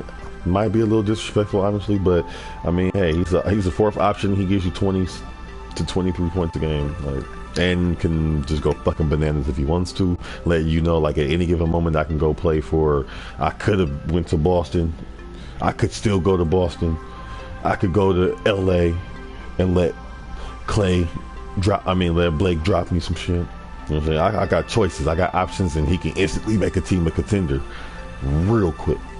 So, Klay, I mean, and it's not just offense. It's not just offense. He, like, when people was like, oh, Klay ain't even playing. He ain't even showing up. And no, it ain't that. He just playing D. He guarding Kyrie. He not letting Kyrie get off. Ain't gonna be the shot on that nigga ass. Consistently pounding, switching, and getting right back to him when the switch is over. Like, he busted his ass. Like, man, for what? KD out here splashing. Steph look like Steph. I get my shots up. We always get my shots up. But right now I'm clamping. He clamps. I like that mindset that you can be like, all right, turn off the offense and just go straight D. If I'm not helping on O, or if I'm not needed on O, I'm not gonna pout. I'm not gonna bitch. I'm not gonna not play hard. I'm just gonna clamp up. And if I get hot, you already know. First nigga to give him the ball is Steph when he get hot. Niggas get out the way when that nigga get hot. He split the Red Sea when he get hot. Like, it's just so. But he the fourth option. Like, that shit's nuts. So, right. I actually would say he's the third option. I mean, offensive. Draymond's the fourth. He's the third offensive option, but I think like when it comes to like value on the team, he's the third. Right, he's the fourth because they always trying to trade his ass. I actually think honestly, in terms of value, Draymond is the most valuable person on their team. Absolutely. He's like the cog that makes the whole thing work. Absolutely. But it's funny you should say that though, because pretty much for the same reasons you said, I got Klay at 12. Yep, well, hey, there we go. And for my 12, I got Boogie. A boogie down. Ooh, okay. A boogie.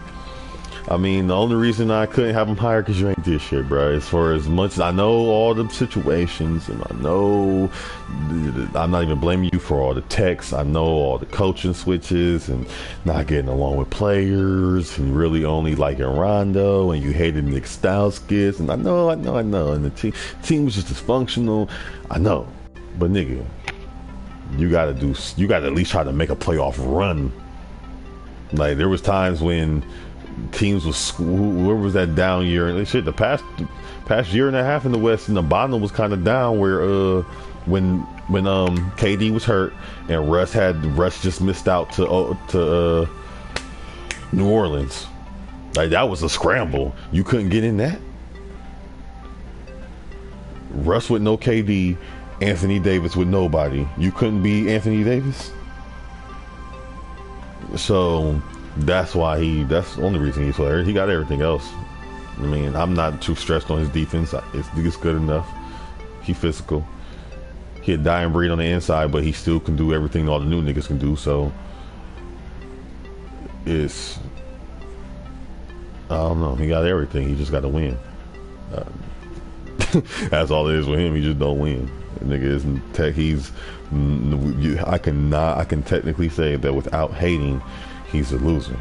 Like, he doesn't win any important games. Hell, he hasn't even been in any important games, except for in college, and they lost. True. So, yeah, that's why I got him at 12 and not higher.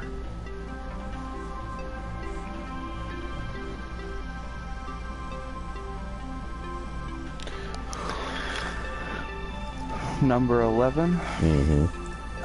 I got Karl Anthony Towns. Yeah, I mean, I feel you. That's cool. I don't hate the spotting. It's definitely like, okay, I can see where you're going with that, because I feel like his potential was locked in. He's already, like, I don't feel like his potential is already here. So whatever's coming, if there's more to come, then goddamn, you feel me?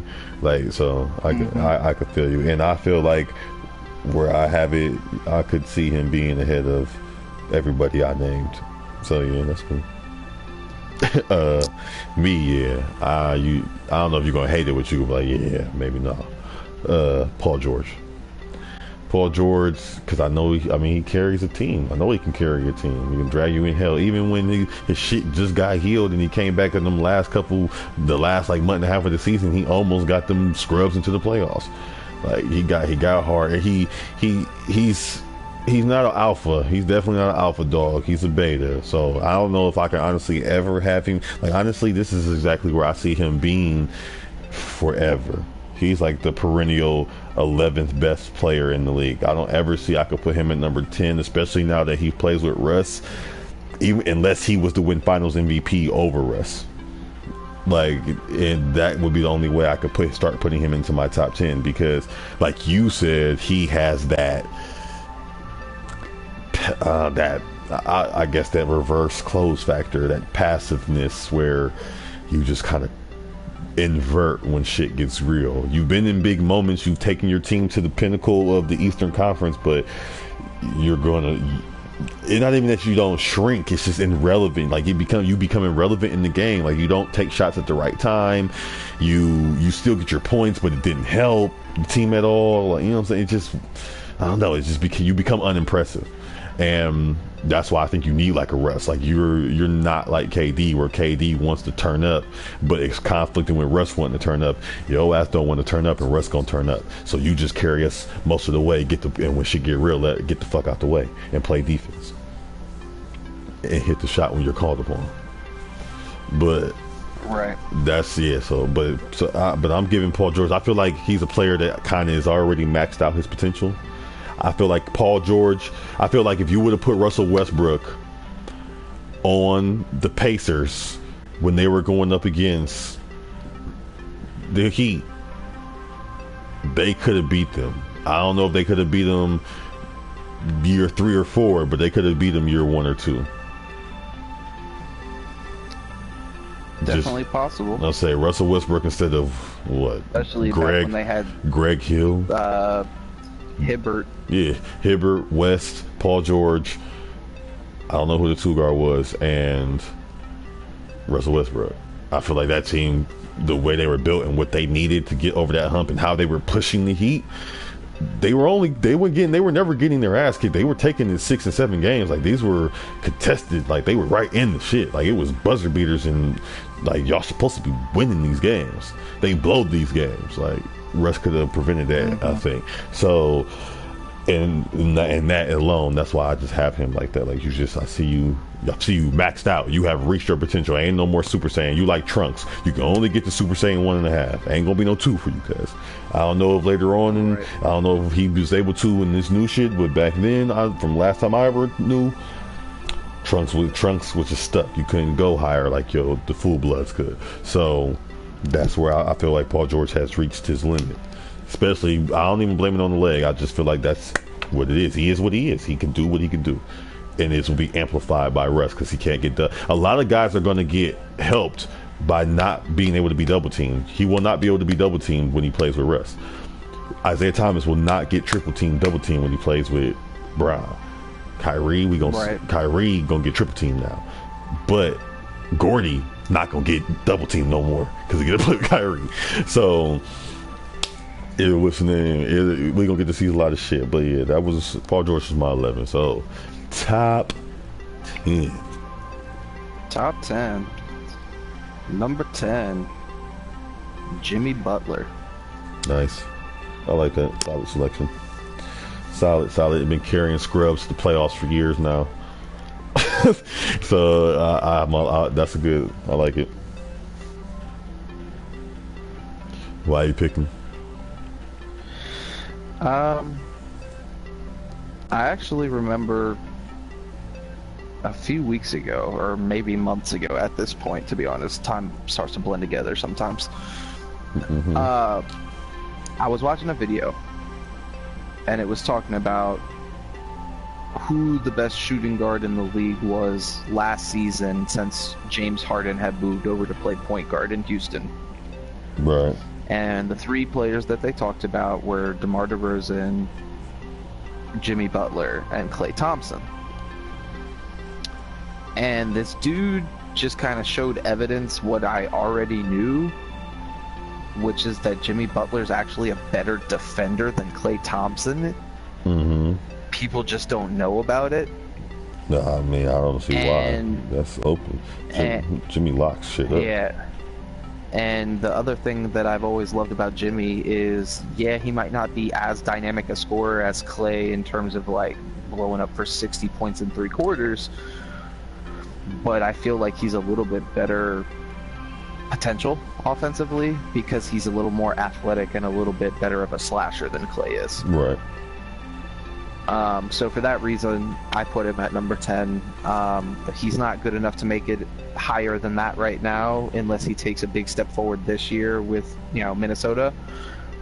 But he's good enough to make it into the top 10 for right now. Right. I got Kyrie. I got Uncle Drew.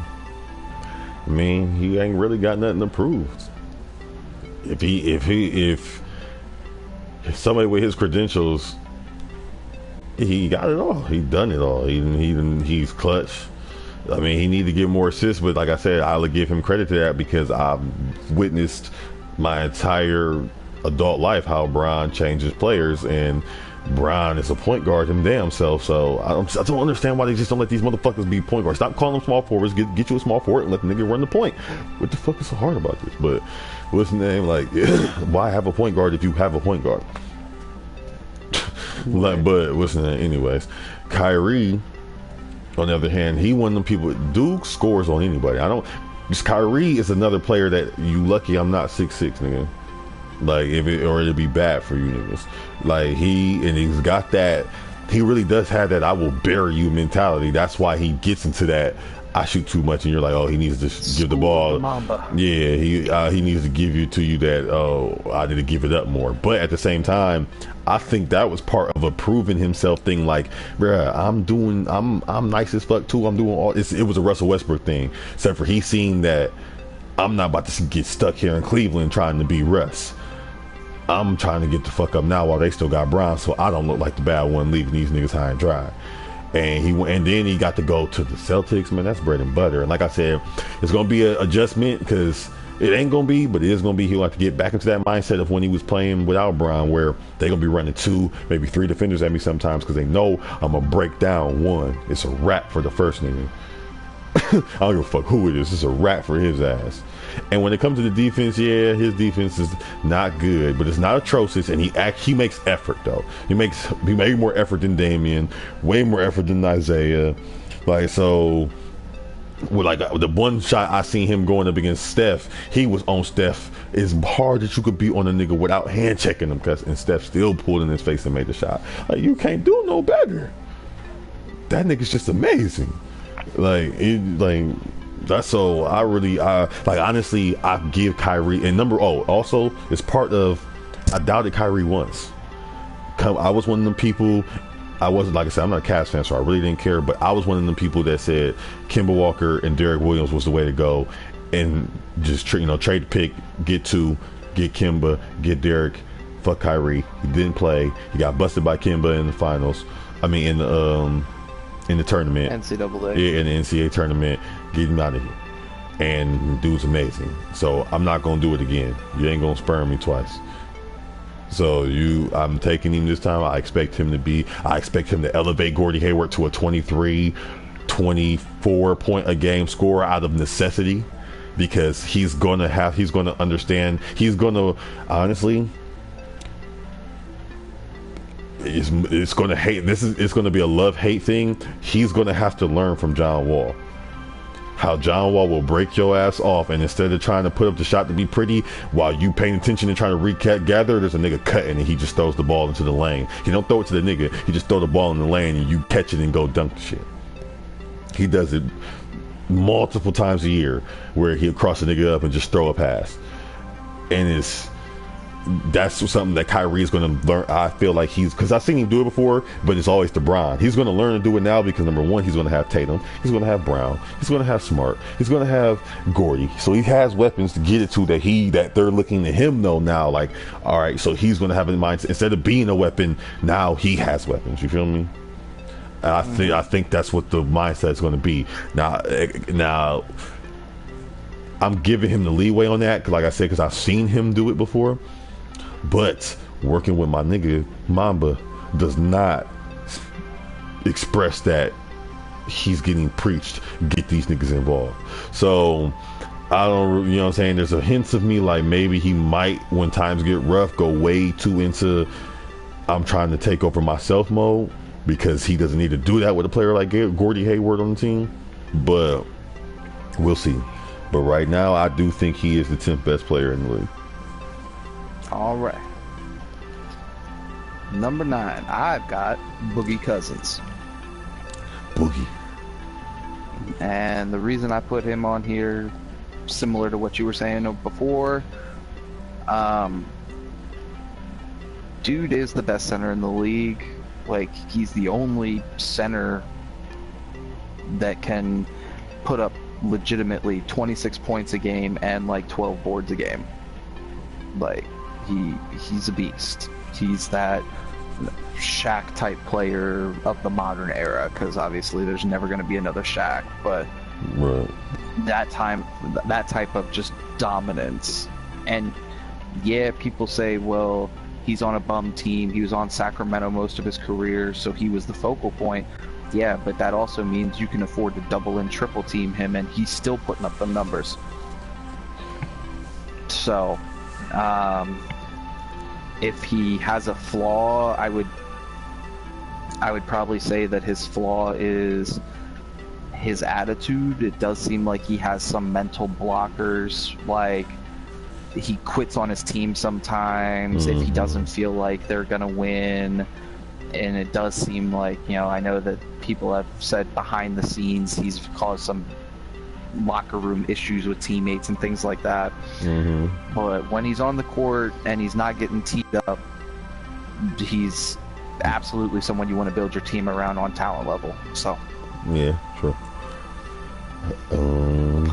Me, number 9, I got his boy Anthony Davis. AD can't be no higher than this. You got your team to the playoffs. Great job that one year, but you can't be no higher than this because you don't play, cuz. You don't play enough. Got to get healthy. Get in the gym. Get that body together. I know it's new. You got a whole bunch of new bionic parts and shit from when you got that growth spurt. You're still growing into it. Go get it strong so you can control it, because I'm not about to keep on seeing you miss 25 to 30 games a year and be interested in you. So I still, out of eye test alone, and you've taken your non-existent team to the playoffs in the West, I will give you credit, and you are the 9th best player in the league. All right. Number 8. This was hard for me because I love this player so much, but I couldn't put him above the people ahead of him. So I got John Wall at number 8. J0se. So you already know, Wizards all day on lock, DC repping. John Wall is my favorite player in the league right now, but he does have some deficiencies. I think he really does need to work on his shooting. If he could develop a consistent jump shot, he'd be probably the most unguardable point guard in the league.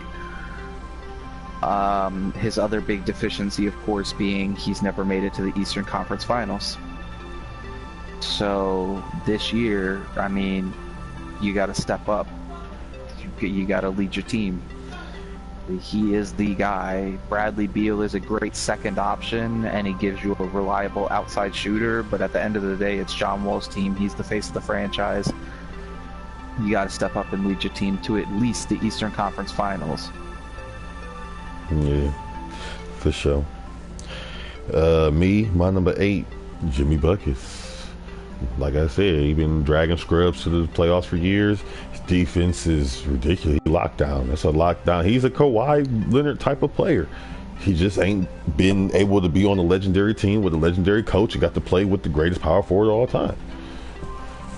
He didn't get to play with a big. He didn't get to come be the fourth wheel of a big three. He had to get it out the mud playing with a hurt ass Derrick Rose all the damn time, and the decrepit ass Joakim Noah. So Jimmy right up there with Kawhi. I just ain't put him as high with the Kawhi to me because Kawhi got the ring. I definitely can agree with that. So I actually have said he's the shooting guard version of Kawhi. Mm-hmm. Yeah, that's exactly how I see it. But what you got, 7? I want to hear your 7 since it's better than Wall. Number 7, Chef Curry. Yeah. Okay. Damn. You got the Chef at 7. Yep. Okay. Yeah, I got to see who else is up here then, because that means your 6 and 5 is going to be funky. Me at 7, I got Weezy. John Wall. Yes, sir. John Wall, number 7. I think he could be top 5, and like you said, if he gets a jump shot, that's butter. He still will be the second most unguardable point guard in the league behind Ref, but he will be a top 5 player at that point because you ain't gonna be able to guard that nigga. Head fake. If he can head fake you like Steph Curry can head fake you, and not saying he'll ever shoot like Steph Curry, just saying if he can get a jumper to where you scared of it, like. You have to respect his head fake, and it's over. If you even lean a shoulder to a head fake to John Wall, he getting by you. He get by you if you look to the left. So that's all it takes.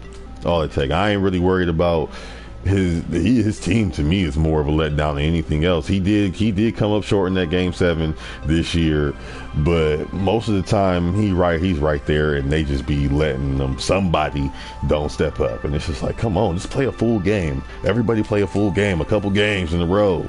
Like, damn, because he gonna be there. Like, and when you play hard, if y'all play, like if they would have played a full solid game, 5 games in a row, they would have won in 5 or 6 games. John plays 6 straight games in a row at his par and burnt out in the 7th one. Everybody else was still cool because you ain't played like shit the 2 games. You know what I'm saying? Like, so right. I feel like if the team comes through and they do what they're supposed to do, don't make it to where it just comes down to, well, you are the star, John. Can you do it? All right, cuz give me the ball. I definitely agree with that, and I will say this: John Wall's the best defensive point guard in the league. Mm-hmm. I mean, they showed that numbers from the playoffs. Oh, in the playoffs, but he's even better than Patrick Beverley. Dog, this man was holding up opposing offensive players he was guarding, whether it was the point guard or the shooting guard at the time. Mm-hmm. He held him to like 23% shooting percentage during the playoffs. Jesus. Well, that's counting the 50-point game Isaiah Thomas had. Oh my goodness! Well then, hey, yeah. Well, strap up. That number speaks. Number 6. Number 6. I got Anthony Davis. And for the same reason that you have him lower is why I don't have him in my top 5. Because when he's healthy, the eye test is that he might be the 2nd or 3rd best player in the whole damn league. It's just that he has too many missed games because of his injuries. But I mean, this dude went out and had like, what was it, a fucking like 16 rebounds and 54 points. Like, he's an athletic freak. He can defend. He has help defense. He can shoot. Like, he's the, when you think of what a big man should be in today's NBA, Anthony Davis is it. Yeah, all around one. You know, I can agree with that. Niggas just got to play. My number 6, Harden. Okay. The beard. I mean, he's that low because he can't play D. I mean, he can play D. It's just he's selective and it's not as good all the time. I always point out that he had great defensive series when he played against Kobe in Oklahoma City. He cared more last year, so you've seen his defense. He was getting chased down blocks. He was jumping in the lane, so he's probably going to just dedicate himself to more lane and pass defending and things of that nature, try to get some chase downs. Probably never will be a great on ball. He just has to get the fucking defensive awareness up. Like, he just like you gotta pay attention, bruh. It don't even be like, are you a bad defender? It's like, what are you doing? Like, you be in la la land when these niggas backdoor you. Like, you just go stand there and then you just zone the fuck out. But yeah, Harden. Everything else though is amazing, phenomenal. Bust your ass anytime. I think it's, like I said, I think he's gonna shine. I think he'll be exactly what he was last year, minus having to get 11 assists to make the team. You know what I'm saying? Make the team flourish. He might even average, like, don't be surprised if this nigga go into like the 32 point a game range at one point, and I wouldn't be surprised if he can do it for the whole year. I wouldn't be. I actually got Harden at number 5. Pretty much same things you said. Yeah, defensively, he's not really the best defender, but he's probably the best scorer in the NBA. He's got that weird old man game where he doesn't do anything flashy outside of the occasional crossover, but yeah, he still just gets in your ass. Right. He gonna shoot it on you. Once you start creeping up, he'll just go past you, do his little Euro step layup. He gets it. It seems like everyone fouls him. I mean, yeah. Direction, it's a foul. The dude shot, I think, 10 free throws per game last year. So he was shooting 20 in the off. Right, like that's a guaranteed 8 to 10 points a game, depending on how hot his free throw shooting is the night. I mean, what else can you say about Harden, you know? Doug. Right, He's got a great beard. Beard gang. But me, I got the chef cooking with the pot. I got Curry. Cause I mean, Curry's biggest thing is he's still a streak shooter. It's just his streaks can be long as fuck and phenomenal, but when he disappears on your ass, and it can happen at a fucked up time. So yeah, you were unanimous MVP and it was great, but you also both years played the worst finals performances of MVP who made the finals ever. Year 1 and year 2, number 1 and number 2. So defensively, not a liability. He's not, you know what I'm saying, but he's not the greatest. He's good for the passing lanes. You're not staying in front of the elite comp. He can't guard any of his peers though, and he doesn't have to because of Clay. And I'm not one of them people that feel like he couldn't be good somewhere else. I think he could still be amazing somewhere else. I think he could still be exactly what he is anywhere else. It just wouldn't translate into 73 and 9, and it wouldn't be fucking the best team in the NBA. He probably could still make the playoffs. He probably could even make playoff runs depending on what team it is. But what we see that is all what is that? What did they say we are? Product of the system. Yeah, product of the environment. Yeah, exactly. Like that unanimous MVP season. Come on, man. They just didn't know what to do. He was coming at him in so many ways, shooting from wherever the fuck. This nigga was he literally would see you turn your head and shoot the ball, and you see the ball go in. Like, what? wait. I gotta guard this nigga all the way out here, and then you come out there, or you try to, God forbid, you try to double him out there, and then it's wide open, and then that's another shooter, or they kick it to another shooter, or they just get the ball moving so dizzy and they cut to the basket and dunk it. So, I mean, he's amazing. He's fucking amazing, but he definitely has holes that can be exploited, and you can shut Steph Curry down. He's not unstoppable. He's amazing. He's not unstoppable. You can body him. You bully him and make him play defense. That's all it takes. That's why he's Kyrie and well, I can't really say Kyrie too much no more, but that's why Russell Westbrook, John Wall player, and Damian Lillard players that stay on your ass offensively, and then when John and Russ actually are on you as well, you know what I'm saying, it makes it rough. Like last year, I got a break from Russ because obviously there was no KD, so Clay got to guard Russ instead of him having to when KD was there. But he still had bad games against fucking John Wall because he had to chase that nigga all over. And same thing with Damian Lillard, because Clay had to guard McCullough. Dame be busting in his ass. No, pause. But what's the name? He can be shut down. He can be taken out of the game. He's instant, but he's not. He's highly guaranteed, but he ain't guaranteed. You know what I'm saying? Like, yeah. I agree. That's why I have him at 7. Like you mentioned, the finals. What do you call it? Maybe a disappointment. Mm-hmm. And is he the worst defender? No, but he is kind of a liability when compared to the other elite point guards of the league. He can't guard them. Correct. He can't guard Wall. He can't guard Lillard. He can't guard Russ. He can't guard Kyrie. Like, and I mean, really, can't guard Isaiah. The only reason he's looked so good is because he has that luxury of Clay guarding the opposing point guard most of the time. Or Draymond. Or Draymond will step out there. So, number 4, I got your boy, MVP Russ. This is shameful. So I know why you did it. And I got who you got at 3. I got Kawhi. I know that's what you got. It gotta be. And my logic is Kawhi, yes, he's a better defender than Russ. But if you take, and this is just as simple as I can put it, because they both have amazing skill sets. They both Kobe prodigies. They both hungry and tenacious in different ways. They're both athletic. They're both young. They both, you know what I'm saying, they both were playing with great players. You know what I'm saying? They both stepped up in their own ways. They got similar stories. Granted, Kawhi does have a lot more better players, even though after his star left.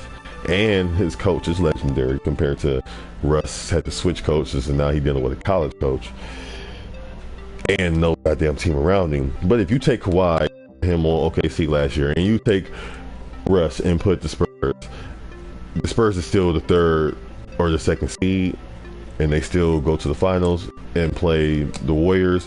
And if Russ don't get hurt, they still battle the motherfuckers. Does Kawhi get Oklahoma City to the playoffs in the West? Yeah, I would say so. You say so? What seed? Probably a 6 or 7. 6 or 7. 6. Well, I mean, yeah, I could say that 6 or 7, but he not gonna get out the first round. Nah, probably not. So he pretty much stuck in the same position, but it ain't gonna be no triple. It ain't gonna be, you know what I'm saying, it's just gonna be some solid basketball going on. And that to me, my thing would be with that team, without having a Tony Parker to get you involved, not having LaMarcus Aldridge to kick it down to, like, I don't see him as a playmaker. He's a good ISO scorer. He can good slasher. He's an amazing defender. But even though his defensive responsibilities slipped a little bit last year because of the scoring upgrade, he's a better 3-point shooter. He's a better off the shot shooter now. But it's like, to me, if he was on the team like OKC without having facilitators around him, he would be the lone scorer who's going to get him the ball to get him the position. So I think would inhibit. I think he would still score like 18, 20 a game instead of jumping up to damn near 25 a game like he did this year. He benefited. Right. He definitely benefited from his team in that aspect to me, and I feel like Russ was still gonna be absolutely. Russ. Still gonna be Russ. It's like Russ. It ain't no changing that. Russ is still gonna be Russ, but I don't think Russ averages a triple double if you change his. Well, another team. You don't have to though. It wouldn't even be necessary. But with the same energy, tenacity, and effort would all be there. He'd just be better defense because he wouldn't be worried about getting rebounds. Right. So. My reason for Russ being below Kawhi is just the fact that Kawhi will lock your ass up. Well, yes, Kawhi will lock your ass up, and Russ is a good defender, but not like a superstar lockdown defender. Right. But more so than that, it's the playoff success. Oh yeah, that as well. That too. Russ, even when he had that too. They had trouble in the playoffs. I mean, they did make the finals that one time against the Heat, but Kawhi beat the pretty team. Much busted that butt. And even last year, couldn't get past Harden. So it's hard for me to put him as the third best player when he's had limited, I'll say, success in the playoffs. Also, a little bit of bias here, but even though the point guard is probably the most deep position in the league, small forward is still the most impactful position in the league, at least for the time being. So Kawhi gets a little bit of a bump up for that reason. Okay, and that basically explains our 3 and our 4s. So that just leaves Correct. 2 and 1, and I'm sure my 2 KD, 1 Brown. Yep, that would be correct. Right, so even though Durant won the finals, he's still not a better all-around player than LeBron. Yep. Like, he's a great scorer, phenomenal scorer. He's big, handles the rock. He stepped up on D. All that. He even did a little bit better defending. Yeah, I would give him credit. He did improve his defense, but other than the finals, he's not a rebounder. He's not really a playmaker. LeBron can impact the game in more ways. You could have LeBron average 16 points a game, and he can still average 8 rebounds, 9 assists, and play decent defense against most players. Kevin Durant, if you took out his scoring, how else is he really impacting the game? True. And so for that reason alone, I give LeBron the number 1 over KD at number 2.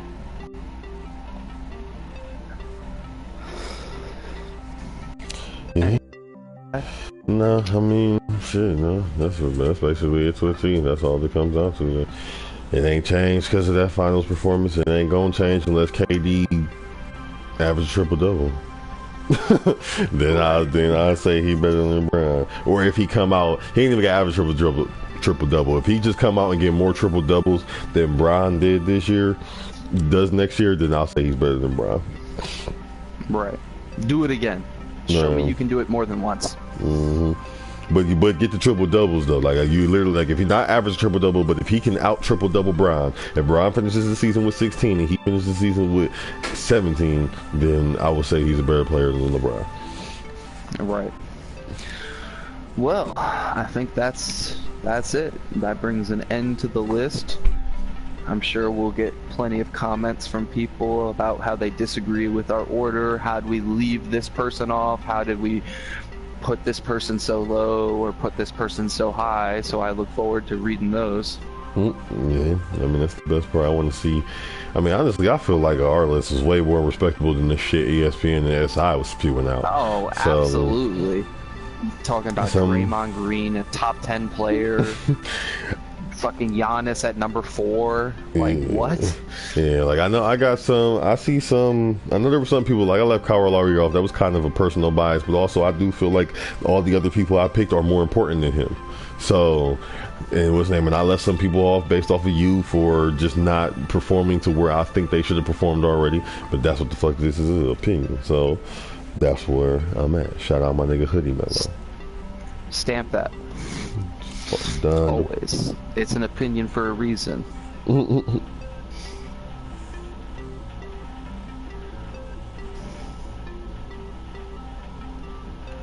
But yeah, man, so that's just a little what we call it, I called it the real top 30 players. So what I'm gonna do is later on, as I tag this up, or as I make a thumbnail for this, y'all can go down, and because this is pretty long, so if you want to sit through pieces and parts here about your favorite players, you can go ahead and check in the description where I will post the list, or both our lists in there, and you can see who's is who, so that way that'll kind of let you jump through the content if you don't want to sit and watch everything. You just want to hear what we say about your player and all that good stuff. But this is the preseason one. Obviously, this fucking NBA season don't even start till next month. This is just how we see it right now. If you don't agree, love to hear what you got to say in the comments. We can argue it out. We definitely want to do a rebuttal show later on in the future of different times when we do this. So next time we're going to do it to be the All-Star break, checking out where we think the league, our list is now compared to there, so forth and so forth. But until then, until next, I guess it'll be Thursday again when we come back with Shout Out Sports Week 3. We up out of here, people. From your boy Jose and Sean the Donn. Donn, do I say you heard me? And if you heard it, say you heard me. And we out. Deuces.